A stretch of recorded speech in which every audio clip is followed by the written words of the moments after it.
Well, hi, folks. Here we are coming down the home stretch. This is our last chapter on nuclear chemistry.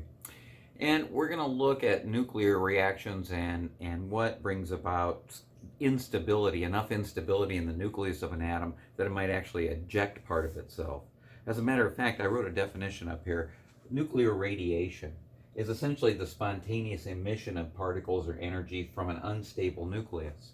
So we'll start off this discussion really by talking about, well, what makes a nucleus unstable. But first, just in retrospect, the scientists that were early on in radiation science um, clearly had a tiger by the tail and didn't realize it. They were exposed to high levels of radiation because you can't see it, you can't smell it, and at the time we weren't really very good at measuring it. And so consequently, a lot of scientists died early because of this exposure. Marie Curie and her sister and husband Pierre actually Pierre got run over by a horse cart, I think, but Marie and her sister both died of leukemia, and again it was from exposure to these radioactive isotopes that they worked with. Now the first guy, Henri Becquerel, 1896. This guy, in most good chemistry discoveries are made by accident, and this is typical. He was looking at the fact that Crookes and Goldstein had been using these cathode ray tubes to look at electrons flying around, and they were kind of defining and outlining what the electron actually was. And so he got this brilliant idea that if you bombard things with cathode rays with electrons, that they would emit X-ray radiation, which they did. Well, it turns out that if you bombard a metal with a high intensity beam of electrons, sure enough, it'll emit X-ray radiation. Well, then he got the brilliant idea that sunlight contained cathode rays. It doesn't. It's electromagnetic radiation. It's not a stream of electrons raining down from the sky. So he took some salt compounds and some metallic compounds, and he wrapped them in black cloth and put them on a photographic plate, exposed them to the sun, and figured, well, if the sunlight caused them to emit X-rays, given that the sun had cathode rays in it, it would go through the black cloth and expose the photographic plate. And he kept getting consistent results that, yeah, it was exposing the photographic plate. So it was leading him to believe that, yes, the sunlight did contain cathode rays. Well, then he found that a bunch of his photographic plates were sitting in a drawer with the salt compounds he'd been using, and they were all exposed, just sitting in the drawer. Well, it turned out the salt he was using was a potassium uranyl sulfate salt. It had uranium in it, and consequently it was radioactive, and it was exposing everything. It didn't matter whether it was sunny day, cloudy day. So anyway, it's the first time somebody accidentally discovered spontaneous emission of radiation. All right, well, that kind of opened up a whole new can of worms, and we started to look for those elements that existed in nature that would spontaneously eject part of the nucleus. All right, well, let's look at some of the situations that might bring about nuclear instability. Okay, well, in our discussion of what makes a nucleus suddenly want to spit out part of itself and become unstable, the first thing that comes to mind as to what might put some stress on the nucleus is the fact that that's a lot of positive charges to put in one place. If you think about it, the protons all congregate in the nucleus. They're all positive. They're all like snugged up against each other. What are they doing that for when like charges repel one another? Well, it turns out there is what's defined as a nuclear strong force, a binding energy that holds that together. And we'll discuss it at the end of the chapter, but the issue is that if you keep putting positive charges together, eventually you're going to reach a breaking point. And sure enough, that breaking point comes at 83 protons. So my first rule of how to guess when something is radioactive, well, if it's got an atomic number bigger than 83, I guarantee you that that thing is radioactive. The nucleus is unstable, and there are mechanisms by which that it can shed some of those protons, and we'll look at those mechanisms here in a little bit. But this is a pretty surefire indicator. Now that means, by the way, here's a periodic table, that bismuth, let me see where it is, right here. Number 83 is the very last stable stopping point. When you get to polonium, everything beyond that is radioactive. The second thing that would indicate to somebody that a nucleus might be unstable is the fact that even numbers of protons and neutrons appear to be more stable in nature than odd numbers. And this kind of is logical. I mean, when we looked at electron arrangements, we know that electrons like to pair up because they have opposite spins. And it appears that protons and neutrons do likewise. They have spins and they like to pair up. And they seem to be more stable when they're paired than when they're not. As a matter of fact, statistically, if we just took all of the isotopes that there are and just looked at the stable ones, well, out of all the existing isotopes that there are of all of the elements, it turns out 157 of them are stable if it's an even combination of neutrons and protons. Well, out of the pile, that's the majority of them. And only 52 are stable if there's an odd number of neutrons and an even number of protons. That number drops slightly to 50 when it's the other way around with even neutrons and odd protons. But look at this. When there's an odd number of protons and an odd number of neutrons, there's only 5 naturally occurring isotopes that are stable with an odd combination. So just statistically, that tells you that apparently this is a much more comfortable arrangement, even. Interesting anecdote here, though, is one of those odd is nitrogen. Remember, it's got atomic number 7 and a mass number of 14. So it's got 7 protons and 7 neutrons. Fortunate for us that it's not radioactive, since it makes up 80% of the air in this room. All right, well, now that we've looked at a couple of things here, I got one last thing I want to show you. And this really points to the fact how little we understand about the nucleus of atoms and what makes them unstable. It turns out there are certain numbers of neutrons and protons that seem to be like a stable stopping point for the nucleus, that seems to make it very stable. And we refer to these numbers as magic numbers. So right there, we can't give you an explanation, but we know that these elements are unusually stable because of magic. Okay, well, let me show you this real quick. Okay, magic numbers, I like this. It turns out that if you have one of these numbers of protons, then that nucleus is going to be unusually stable. So apparently the universe has some plan for these elements that have these numbers of protons. Now, it's not too hard to figure out what they are, because the number of protons indicates the atomic number, and that tells us what element it is. So it turns out element number 2 is helium. Well, that kind of makes sense. We know that helium's a pretty stable little nucleus, got 2 protons, 2 neutrons in it. As a matter of fact, 2 neutrons is also a magic number. So helium's got everything going for it. It's got 2 protons, 2 neutrons. All right, so these numbers are 2, 8, 20, 28, 50, and 82. With the neutrons, it also goes up to 126, because the number of neutrons grows faster than the number of protons as you get into the heavier elements. All right, well, look at element number 8. Well, that's oxygen. Fortunate for us. It's got a magic number of protons, and consequently it's very stable and not radioactive. Well, I'd say that goes in the pro column for oxygen, since we use so much of it. Now look at number 20. It's calcium. Well, again, fortunate for us that that's not radioactive, given that, we had a lot of calcium in us and bones made out of calcium, so we wouldn't last long if they were radioactive. So it's nice that, Mother Nature and the universe decided that 20 should be stable. 28. Now this is where the puzzle comes in. That's nickel. What the hell is so important about nickel? Well, in human physiology, you don't find it, and it's not really a necessary element for our existence. So Mother Nature must have different plans for the nickel. Not sure what that would be, but it's very stable. And here's another one, 50. It's tin. All right, well, again, as far as uses for us, maybe not so much, but the universe has a plan for tin. And it appears to be very stable when it's got 50 protons in the nucleus. And 82, lead. Well, of course, that's important, because we need that to shield us from all the other radioactive stuff that's out there. All right, so anyway, nice stable nucleus. And then it turns out that the same numbers work with neutrons. Now, here's the proposal why this is true. There's a shell model of the nucleus that says that the nucleons, that's what they call protons and neutrons collectively, the nucleons will arrange themselves in shells. And when a shell gets full, just like with electrons, that's a nice stable arrangement. Well, the shell numbers were for electrons had different numbers in them. I think the first shell held 2, second 8, the third 18.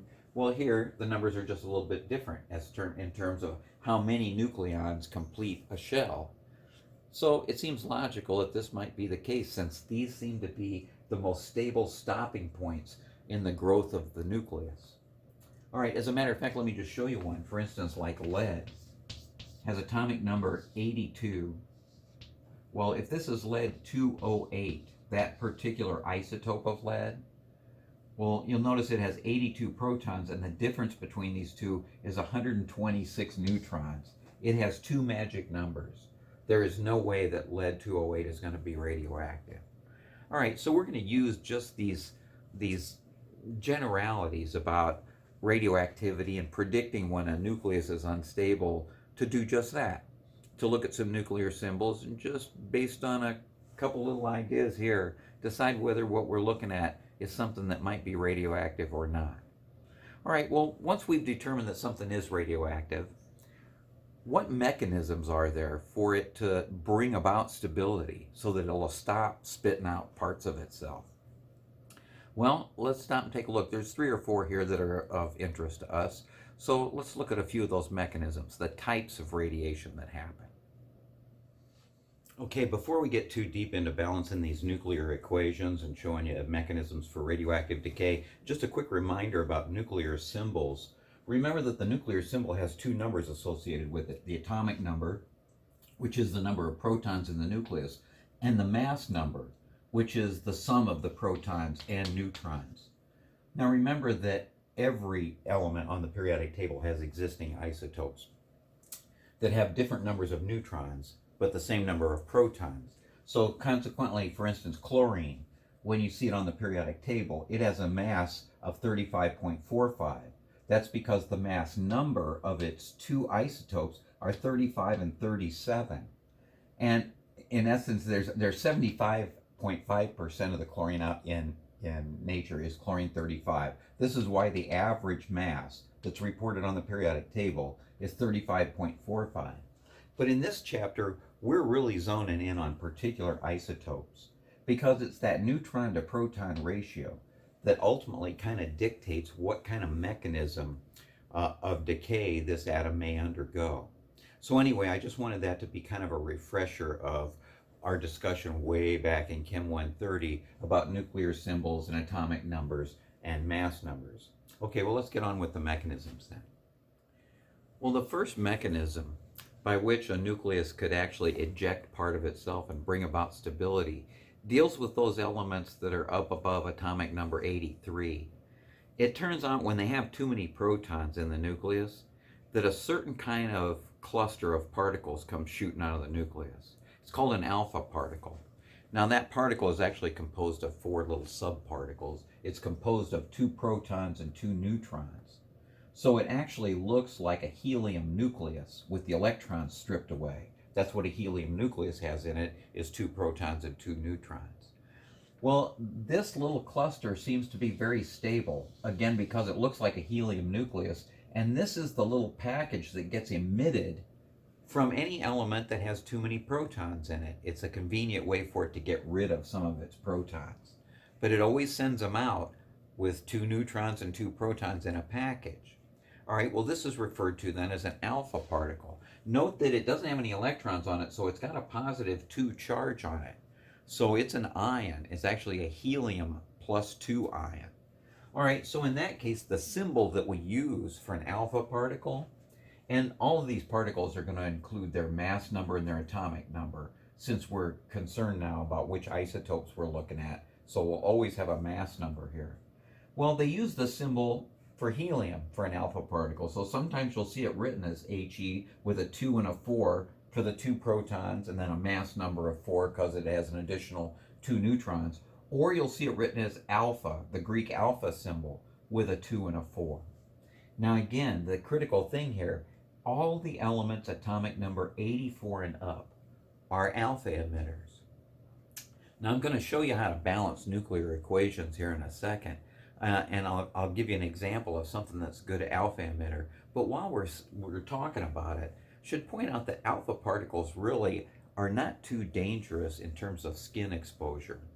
They're a very slow moving particle when they come out of the nucleus, and slow compared to some other particles that come out of the nucleus. These are the slowest ones, and they're kind of heavy. They weigh 4 atomic mass units. And so consequently, they aren't very penetrating. You can actually stop alpha particles with a piece of notebook paper. And so in terms of your exposure on the skin, again, not too dangerous. However, it is an ion, and it's a helium ion. So consequently, it's a very strong oxidizing agent.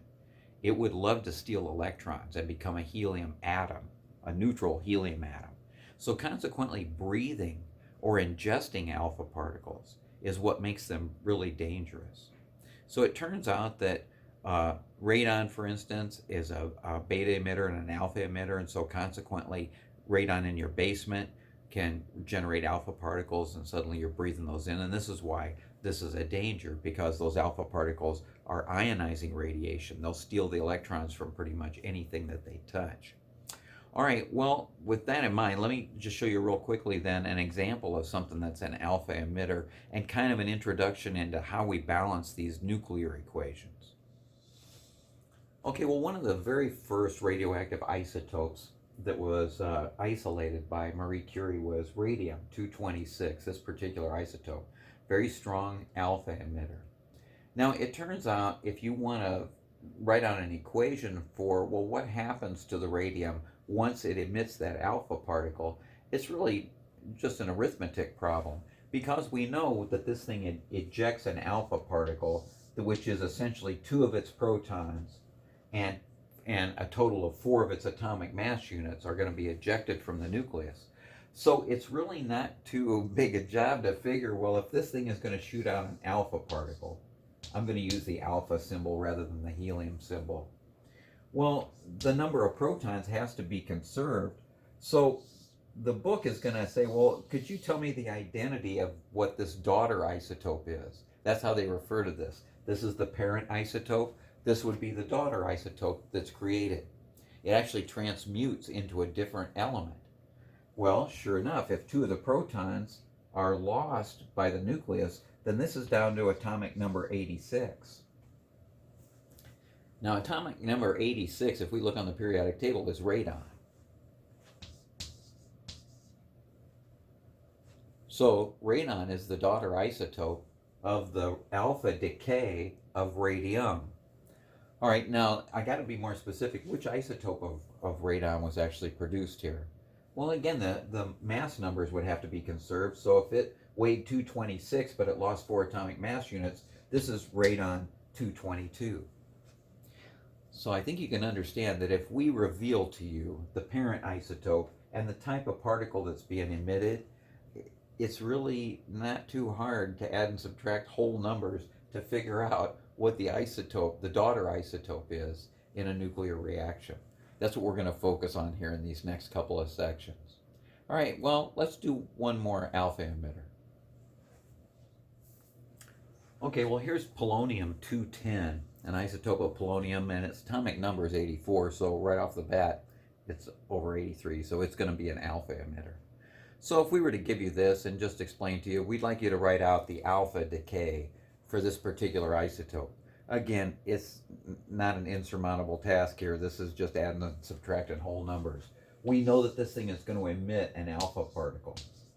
So I'm going to go ahead and put the alpha here. Again, the atomic numbers are conserved, so whatever this daughter isotope is, it's got to make up the other 82 protons.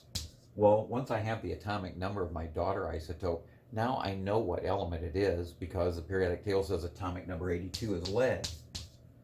But they want to know, well, what particular isotope of lead was produced here? Well, in this case, it would have been lead-206, because again, the mass numbers have to be conserved.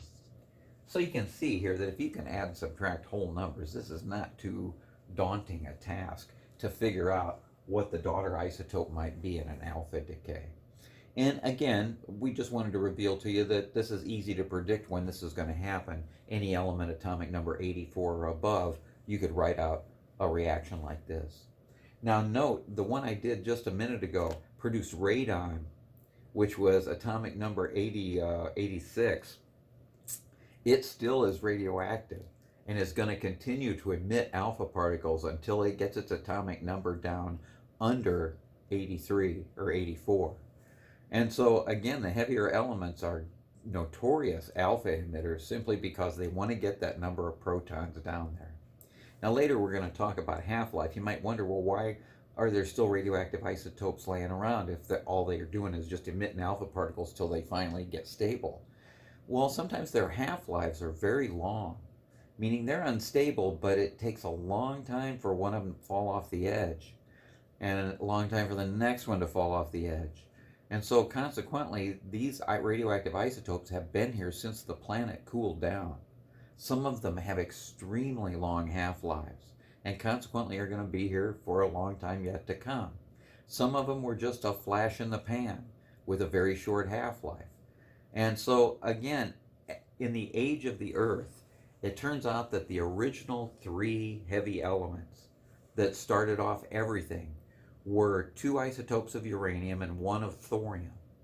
Those 3 parent isotopes decayed and decayed and decayed and created all the daughter isotopes that we find on the planet today.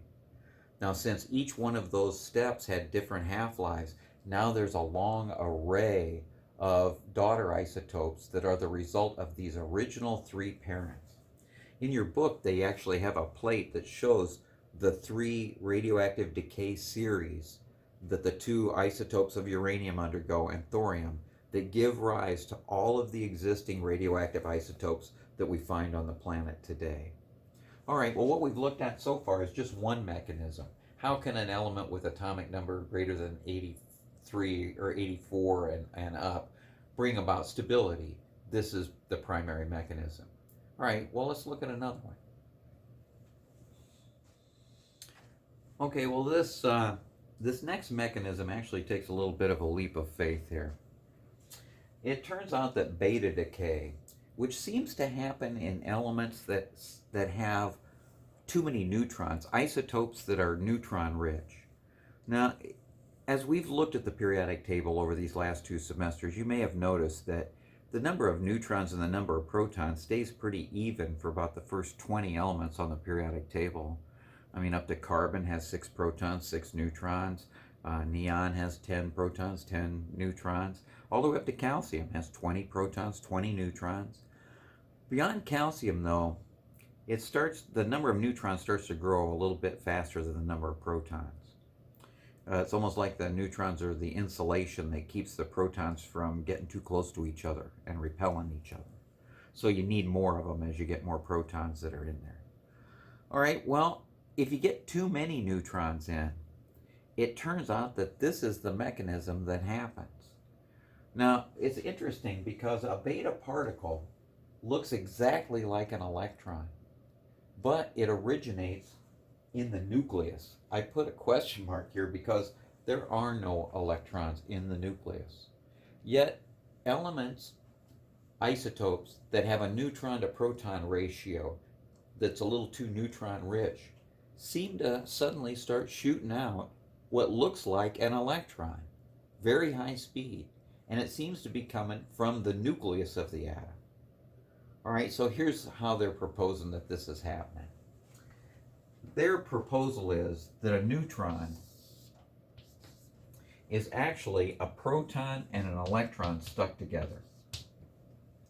All right, now you can almost sell this pretty easily because if you look at the masses of a neutron versus a proton, the neutron does weigh a little bit more than just a single proton. They're pretty close to 1 Dalton each, 1 AMU, but the neutron does weigh slightly more, and that slightly more is awful close to the mass of an electron. So I'd buy this. And plus, they neutralize one another. The charges would neutralize, and it would look like a neutral particle. Well, it turns out when there's too many neutrons, though, in a nucleus, and the nucleus apparently doesn't like that, it will shed its electron portion. That'll come shooting out of the nucleus as what looks like an electron. Well, they refer to these as beta particles. Now, the symbol for a beta particle, sometimes they'll even use a little e, because it is, for all practical purposes, an electron. It's just originating in some place you wouldn't expect it. All right, it's got a -1 atomic number because that's its charge. And its mass is always discounted. I mean, when we look at the mass of an atom, we look at the mass of the nucleus. The electrons don't weigh anything in comparison. So we'll just put a 0 here for its mass number. Or sometimes you'll see them use a Greek beta symbol to stand for the beta particle, again with a -1 and 0. It's important for you to remember the numbers that we associate with these particles so that we can balance these equations. Now, I mentioned to you that this happens with elements where the neutron to proton ratio is a little bit out of whack. And I want to show you something interesting about beta emission. So let me get a couple examples up here on the screen. Okay, well, here's an example of a strong beta emitter. Not a strong beta emitter. This thing's got a really long half-life, 5,700 some odd years for half of a sample of carbon-14 to disappear.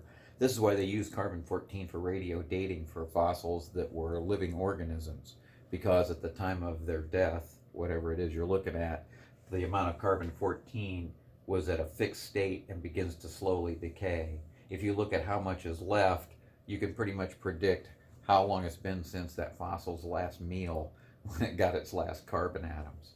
All right, well, so carbon-14 is a beta emitter.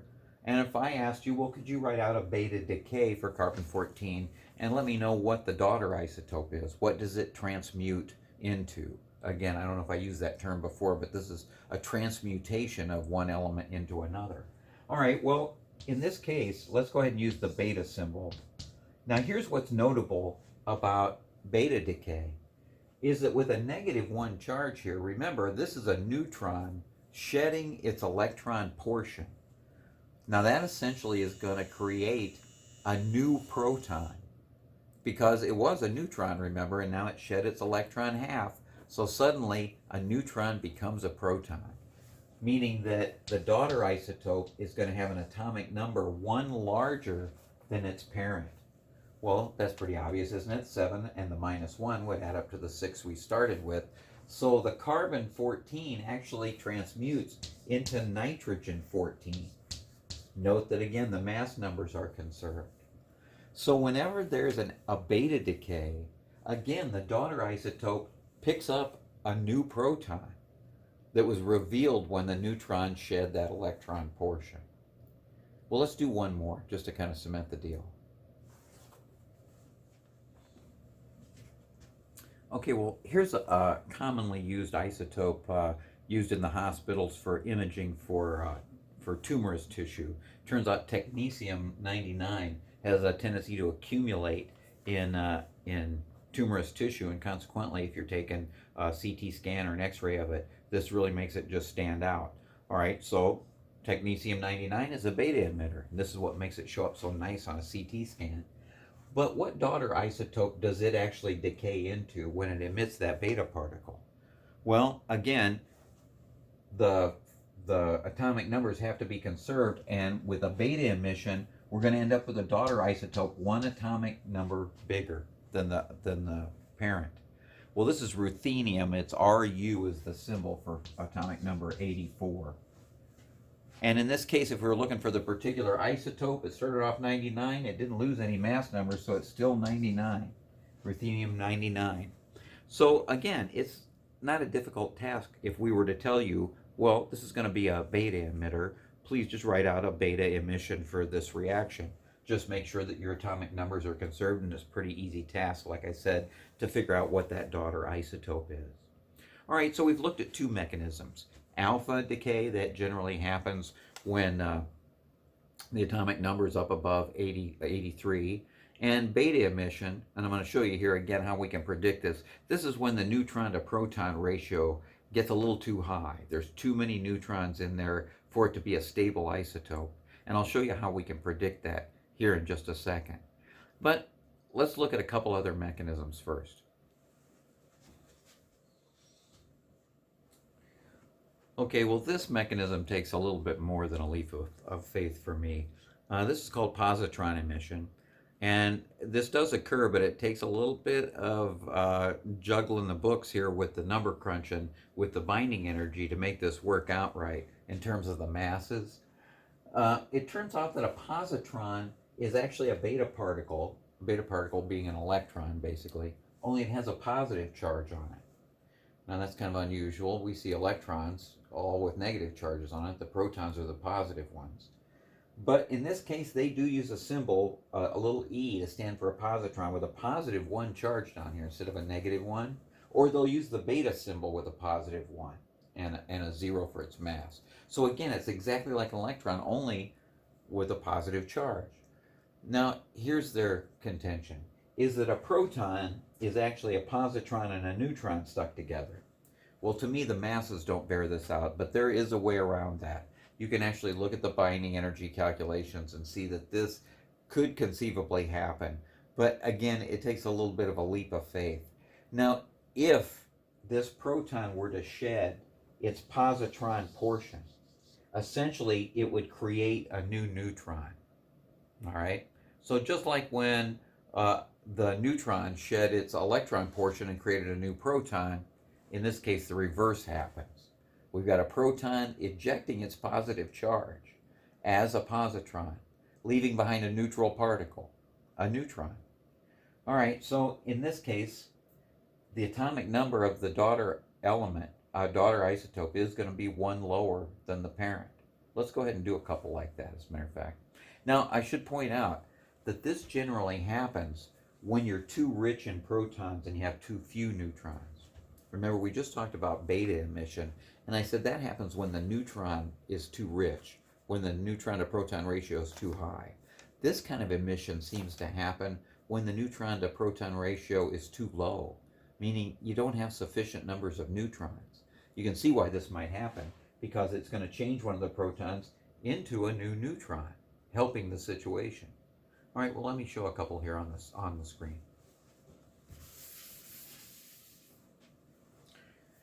Okay, it turns out that phosphorus 30 is a positron emitter, and it turns out that when it emits a positron, and I'm going to use the beta symbol with a +1 and a 0 here, and again, it's not as if we're going to really strain your predictive skills here. Generally, what they're going to do is tell you the parent isotope and tell you what kind of particle they want you to write being ejected by the nucleus. So again, it's not too hard to figure that this, if a +1 charge was emitted by that nucleus, there's only 14 of them left. Well, that's silicon. All right, so as a matter of fact, which isotope? It's going to be 30, a mass number 30, again, because the positron doesn't carry a mass number with it, and so consequently the mass of the nucleus stayed the same. All right, so again, not too big a deal if you're willing to accept the fact that that positron came from a proton. All right, well, let's do one more just to kind of cement the deal. Okay, well, if I were to tell you oxygen 15, now remember oxygen usually has 16 as its mass number, so this one's short a neutron. So this is a prime candidate for positron type emission. All right, well, if I told you, okay, positron emitter, write me out a nuclear equation for this. All I need to do, put the positron here, make sure I balance everything. It's going to have an atomic number of 7 so that it adds up to 8. So that means this is nitrogen. Once I have the atomic number, I know who it is. And as a matter of fact, it's nitrogen 15, that particular isotope of nitrogen. All right, so you can see that this isn't an insurmountable problem, this balancing nuclear equations. And there's a method to the madness, meaning that we know which types of isotopes, like when this ratio gets a little out of whack, what's likely to happen here in terms of the mechanism that's going to bring about that stability. All right, well, this last little mechanism, I have to point out, is not actually the emission of a particle. It's gamma radiation. So let me clear a little bit of room here and we'll discuss this. Okay, well, as I mentioned, this type of radiation is not actually the emission of a particle. Gamma radiation is electromagnetic radiation. It's light, essentially, but it's outside the visible region of the spectrum. If you recall, way back in an early chapter, we talked about the electromagnetic spectrum that goes, the visible goes from blue to red, but if you go past the blue end to the very high energy end of the spectrum, you go through the ultraviolet, you'll go through everything and get down to X-ray radiation, and beyond X-ray radiation is gamma radiation, where it's got very short wavelength, very high frequency, can pass through just about anything. And as it passes through the nuclei of cells, it can cause disruptions in the genetic information. Consequently, you get weird cell mitosis. So exposure to gamma radiation can lead to all kinds of forms of cancer. And so, again, very, very dangerous and very, very penetrating. But again, not a particle.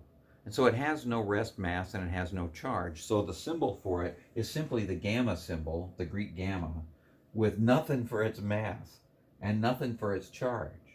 Now, this little burst of energy usually comes along with the emission of other particles. And here's the reason why. Is that when a particle gets emitted by the nucleus, it leaves the nucleus in what they refer to as a metastable state. You can almost look at it like this. Let me get rid of my gamma. Here you've got a nucleus, and suddenly it spit out a little alpha particle, and there's a little chunk missing as it spit that particle out. All right, well, it turns out that then the shells of nucleons that are there are going to rearrange themselves into a much more comfortable pattern after that little chunk got spit out. In that rearrangement, there's that last little belch of energy that comes out right on the tail of that alpha particle. That little belch of energy usually comes out as a gamma photon. So when a beta particle gets emitted and the nucleus kind of breathes this sigh of relief and goes to a more stable arrangement, in addition to that beta particle, you're likely to get a little bit of gamma radiation coming out of there also. Okay, so it turns out that we can cause this to happen, and in some cases we want it. For instance, with cancer treatment, we use a lot of cobalt-60. It's a gamma emitter. You can actually produce it on site by something called neutron activation. So it's nothing you would have to store and keep it around and be dangerous. So you manufacture as much cobalt-60 as you need, and you manufacture it in a metastable state. Let me just show you this real quick.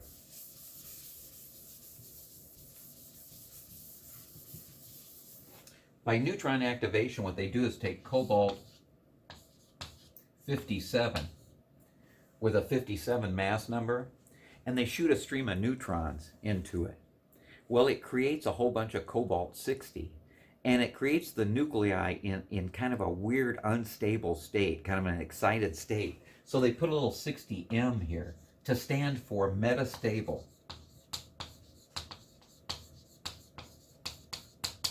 Well, it wants to calm down, and sure enough, when it calms down and rearranges the nucleons, it spits out this little burst of energy as a gamma photon.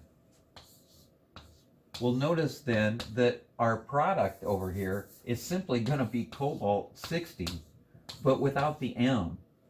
It no longer is in its metastable state, now it's in its ground state. All right, so these are pretty easy to balance. You don't really have to do a whole lot of adding and subtracting here. And again, this is not anything that we would expect you to be able to predict, but we find that this is, an easy explanation for why an unstable nucleus might burst out that last little bit of energy, and it may not come out as an actual particle, but as just a little burst of electromagnetic radiation.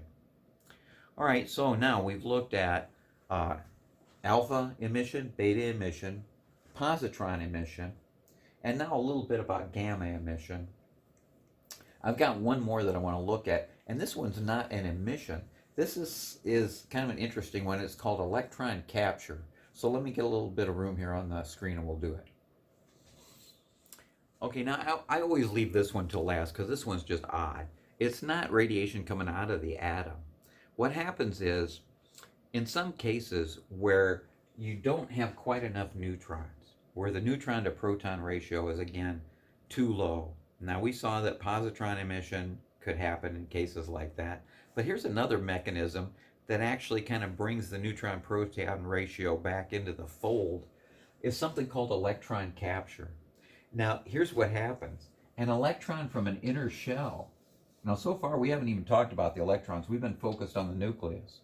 But if an electron cascades into the nucleus and combines with a proton, it's essentially going to make the reverse of beta emission. It's going to make a new neutron in the nucleus. So when the neutron-proton ratio is a little bit low, meaning you're lacking neutrons, this is a likely mechanism that atom might undergo. All right, well, if that's the case, then you can see that the atomic number is going to decrease, right? Because the electron crashed into a proton and eliminated that positive charge. So in this case, again, like positron emission, the daughter isotope is going to have an atomic number 1 less. All right, well, let me put a couple of those up here on the board. Now, this is what makes them a little bit weird, is their equation. Let me show you. Okay, now here's what's weird about electron capture. Notice that in this case, we've got a reactant with our radioactive isotope. This is its own electron, the one from its innermost shell, is going to crash into its nucleus. Now, in doing that, notice that this -1 and 19 means that the daughter isotope, sure enough, this is going to convert one of those protons into a neutron. And so, consequently, it's going to have an atomic number now of 18 and a mass number of 37. Notice the mass number didn't change because essentially a proton, which counted in the mass number, just got changed into a neutron, so the total didn't change. Still 37, but the atomic number went down by 1. So this is argon, argon 37. And again, the notable thing here is notice there's not a particle that got emitted with our daughter isotope. The daughter isotope was formed when the potassium's own electron crashed into its nucleus. So this is kind of unique. This is not radiation coming out. This is simply an electron crashing into the nucleus and changing, transmuting the element into a new daughter. Well, let me do one more. Okay, here's iodine 111. It's a notorious electron capture mechanism isotope. So it turns out, sure enough, it'll capture an electron from its innermost shell. And it's funny, you know, they used to number, we number the shells right of the electrons. We call them n=1, n=2, n=3. Way back in the day, they used to letter them. And I don't know why, for some reason, they started with K. The first shell was the K shell, and then the L, and then M, and O. And so this used to be referred to when I was learning it as K capture, because this electron is in the K shell. It's in the very first shell. And so electron capture and K capture, same thing. All right, well, again, this is going to reduce the atomic number to the daughter isotope down to 52. Well, that's tellurium, number 52. And as a matter of fact, the isotope's still going to be tellurium 111. So not too hard to figure, as long as you understand, you know, the idea that electron capture means that this electron is going to be a reactant, not on the product side. Okay, so now we've looked at some of the more salient mechanisms on how a nucleus might bring about its own stability. And I've mentioned this neutron to proton ratio a couple of times. I want to show you something very revealing that's in a graph that's in your textbook that pretty much tells the tale here. Okay, well, this is my rendition of figure 21.5 in your textbook. I think they call it the valley of stability. I call it the band of stability. But anyway, if you took all of the stable isotopes that we know of that exist in nature, and again, there's, you know, over 200 of them. If you were to plot, and these are all the ones that are not radioactive, if you plotted them on a graph and plotted their number of neutrons versus their number of protons, remember for about the first 20 elements, that number stays pretty equal. That stays right on this line where n would equal p, right? The number of neutrons would equal the protons. But as you get up, you know, past atomic number 20 or so, it starts to veer off a little bit and go north of that 1-to-1 line. And again, this seems to be where the nuclei are their most stable, is in this band of stability right there. Well, this is very revealing, because that means, what if I had an isotope that, say, its neutron to proton ratio didn't lie in that band of stability? Say it was on the north side of that. That would be where the N to P ratio is too high, or at least higher than normal, what would allow it to lie in the band of stability. Well, in order to find its way back to the fold, to the band of stability, it would have to get rid of some neutrons. Well, what mechanism would help it get rid of neutrons? Well, that's beta emission. It turns out that beta emission turns a neutron into a proton. That would help the situation. So any isotope that has an N to P ratio that's at least higher than normal, you might anticipate that this would be a strong beta emitter. So anything on the north side of this band of stability good candidate for beta emission. As a matter of fact, this band of stability actually stops right here at atomic number 83. That's because you won't find any stable nuclei out past 83, because everybody out here is an alpha emitter, right? Everything above 83. But what about, the south side of this band of stability, where the neutron to proton ratio, let me get rid of this line here, where the neutron to proton ratio is too low? Where on the south side, again, this would be where the neutron numbers were too low. Well, two kind of mechanisms can help here. Either positron emission, which essentially changes the proton into a neutron, which would help the situation and bring the neutron-proton ratio up and bring it back to the fold. So we could say positron emission or electron capture. So any isotope that has a neutron-proton ratio that's on the south side of this band of stability is a prime candidate for one of these two mechanisms. All right, so you can see that we've collected a lot of information, and it can at least make some predictions then when we look at a nuclear symbol and decide based on this, based on that idea of having even protons and neutrons, based on the magic numbers, we can make pretty good predictions about when we think an isotope might be stable or unstable. Well, next let's look at a little bit at what are called nuclear bombardment reactions. This again happened around the turn of the century when we realized that we had radioactive isotopes that were ejecting particles. It was like having a little nuclear gun, and you could shoot other elements with it and actually transmute them into other elements. And so consequently, these bombardment reactions became kind of important. Not spontaneous radiation, but an intentional bombardment of a nucleus with other nuclear particles. Well, let's look at a couple of those. As you recall, I may have mentioned this story back in Chem 130. James Chadwick discovered the neutron this way in 1932. And it wasn't, until 1932 that we actually sort of put together the final picture of all the nucleons that exist in the nucleus. And this was done, again, by bombardment reactions. I'll show you the reaction that he did here in just a sec.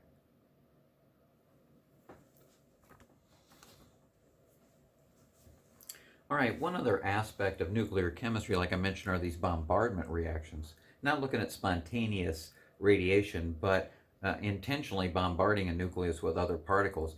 And once radium was discovered, and again, it was like a nice nuclear gun, it shot controllable alpha particles. They had a positive 2 charge on them, so you could focus them with an electric field.